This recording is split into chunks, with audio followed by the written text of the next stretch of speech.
Bueno, otro de los temas que interesa particularmente a la opinión pública es, si no hay vacuna, ¿cómo funcionan los remedios, los medicamentos, las drogas que se están poniendo en juego a la hora de tratar a los pacientes? Vamos a analizar este tema con Walter Belloso, farmacólogo, especialista en farmacología clínica y en infectología, ex subadministrador nacional del ANMAT, docente investigador en el Instituto Universitario Hospital Italiano. Waldo, muchísimas gracias por atendernos. Muy buenas tardes. Hola, ¿qué tal, Luciana? Mucho gusto, ¿cómo estás? Muy bien.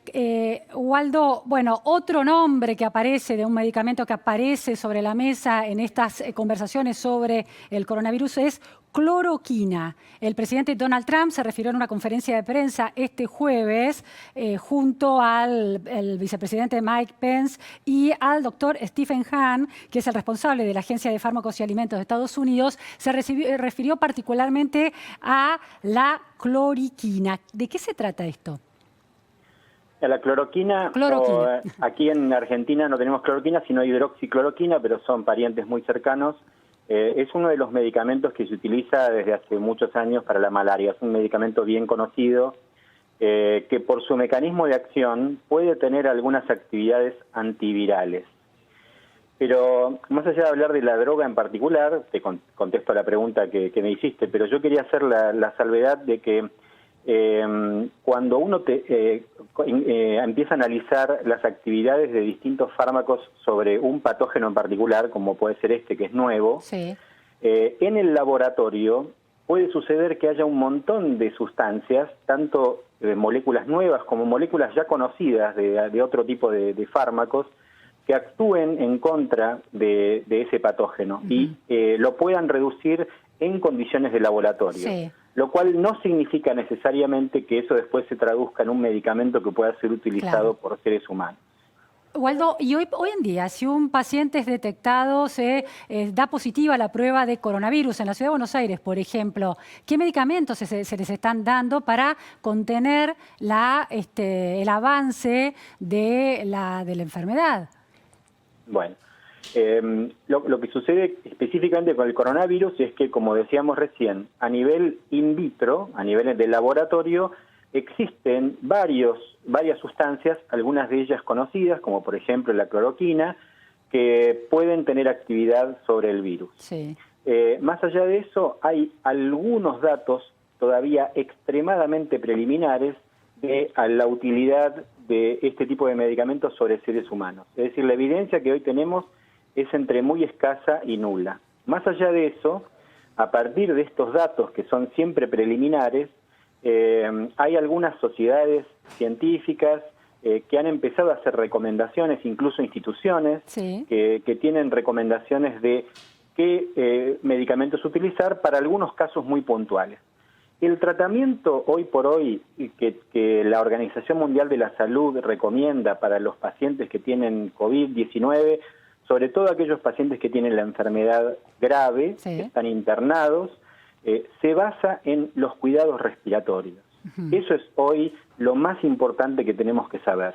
El adecuado cuidado respiratorio, la asistencia respiratoria con oxigenoterapia o con respirador mecánico cuando corresponde, eso es la base, el ABC del tratamiento. No hay ningún tipo de droga que se le dé, ningún medicamento que se le dé a ese paciente, además de la asistencia respiratoria. Sí, por eso. Además de eso, que yo decía que eso es realmente lo que se conoce hoy y la recomendación formal, en algunos casos puntuales se está utilizando, teniendo en cuenta lo pobre de la evidencia que comentábamos antes, sí, se está utilizando algunos medicamentos como un adyuvante, digamos, como la posibilidad de que esto tuviera algún sentido.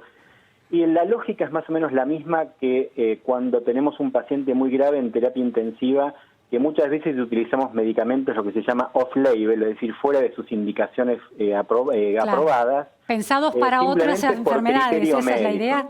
Exactamente. Entonces, en ese contexto hay algunos medicamentos, como puede ser la cloroquina, como puede ser el lopinavir, ritonavir, que son antivirales que se utilizan para el VIH, o darunavir, sí, ritonavir, que en algunos casos se están utilizando. No porque tengamos certeza de su eficacia, sino porque hay algunos indicios de que podrían llegar a colaborar. Claro. Waldo, la asistencia respiratoria con respiradores o con oxígeno, proveyendo oxígeno, los medicamentos, el uso de estos medicamentos, ¿a qué apunta? ¿Cuál es el objetivo de los médicos a la hora de recurrir a drogas que son pensadas para combatir otras enfermedades, usarlas en el caso de coronavirus? ¿Qué tipo de efecto tiene en el cuerpo?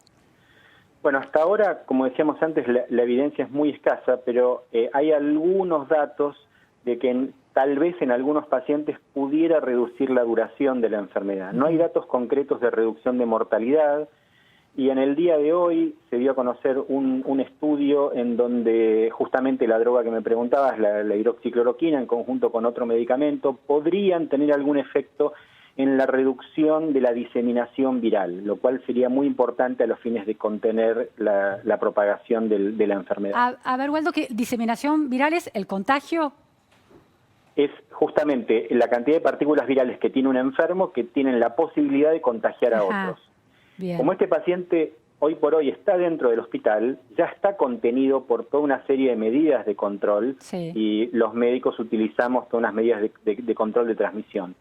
Pero pensando en la posibilidad de que algunos pacientes van a mejorar y eventualmente se puedan ir a la casa, el hecho de cortar la transmisión con algún medicamento sería muy, muy importante. ¿En dónde fue publicado este trabajo de investigación, Waldo?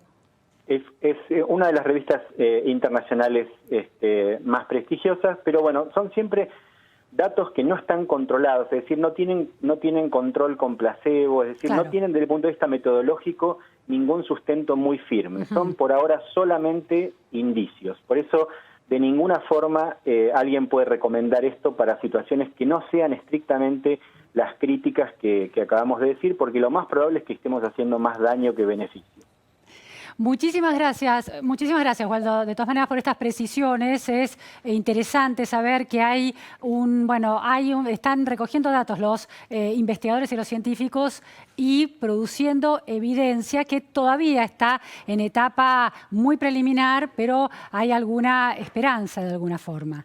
Muchas gracias. Por eso es importante que todo lo que se hace quede registrado y que nos ayude para tratar a los próximos pacientes. Claro. Por supuesto que a todos nos gustaría que exista un medicamento, una píldora que logre frenar esta enfermedad y contener esta tragedia. Pero bueno, para eso todavía falta. Falta tiempo. Gracias, muy buenas tardes. Gracias. Adiós.